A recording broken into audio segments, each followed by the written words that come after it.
Lakers may nakuha ng big man na makakatulong kay Anthony Davis at Anthony Edwards siya daw ang magiging number 1 option. Yan ang pag-uusapan natin ngayon mga tropa.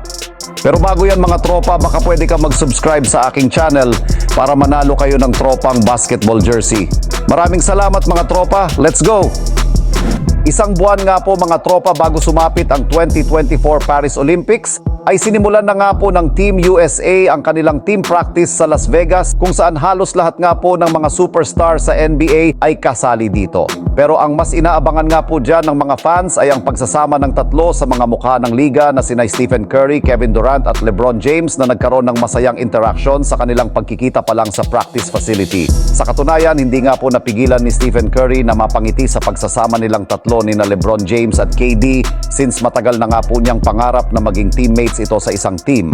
Well, alam nga po niya na nakasama niya na si LBJ at KD sa isang team noon sa NBA All-Star, ngunit iba pa rin nga po talaga kung maglalaro sila ng magkasama ng seryoso. Bukod na rin nga po sa kanilang dalawa ay inabangan na rin naman nga po ngayon sa Team USA si Anthony Edwards na agad na rin naman nga po nag-ingay at nagyabang sa kanilang team. Matapos nitong sabihin na sa kabila nga po ng pagkakaroon ng napakaraming superstar ng Team USA ay siya pa rin daw nga po ang number 1 option sa kanilang team.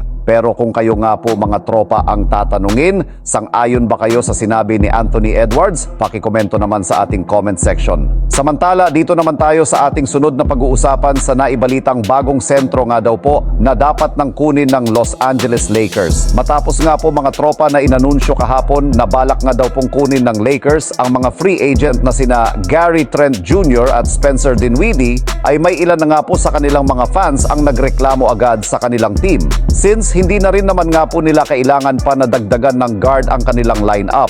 Bagos mas kailangan nga po nila ngayon ng isang sentro na tutulong kay Anthony Davis sa ilalim ng basket. At may mga nagsasabi na hindi nga daw nagagawa ng maayos ni Rob Pelinka ang trabaho nito. At mahina nga daw magdesisyon ito lalo na sa mga trade at pagkuha ng players lalo na ng mga big man sa free agency. At speaking of big man mga tropa, kung sakali man nga po na gumawa ang Lakers ng trade ngayong season, ilan nga po sa mga magagaling na big man na maaaring pa nga po nila ditong kunin ay sina Brook Lopez ng Milwaukee Bucks at si Nikola Vucevic ng Chicago Bulls na pareho ng available ngayon sa trade market. Ngunit kung sakali man na gusto nga po nilang kumuha ng sentro sa free agency market, ilan nga po sa mga available pa dito ay kinabibilangan nina Daniel Theis, Cody Zeller, Javel McGee, Tristan Thompson at si Bismarck Biyombo na pare-pareho pa rin nga po na natiling bilang unrestricted free agent. Since wala pa na nga po ni sino mang team ang kumukuha sa kanilang mga serbisyo, kaya may pagkakataon pa rin na nga po talaga ang Lakers na makapagpalakas ng kanilang lineup, especially ng kanilang front court. Kung kayo mga tropa ang tatanungin, sino bang sentro ang dapat nilang kunin? Pakikomento naman sa ating comment section.